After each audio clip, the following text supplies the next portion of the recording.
నేను విద్యాశాఖ మంత్రిగా అవుతున్నానని వార్తలు వచ్చినప్పుడు ఎంతోమంది నాకు మెసేజ్ పెట్టారు. ఈ శాఖ నీకు అవసరమా? చాలా కష్టమైన శాఖ, అనేక సమస్యలు ఉంటాయి, ఇది మీకు వద్దు, ఇండస్ట్రీస్ తీసుకోండి, ఎనర్జీ తీసుకోండి అని అనేక మంది సలహాలు ఇచ్చారు.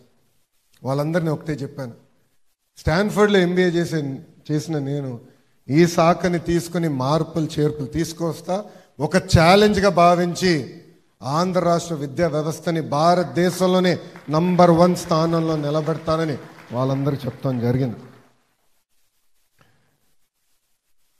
కేజీ నుంచి పీజీ వరకు విద్యా వ్యవస్థలో అనేక మార్పులు రాబోతున్నాయి.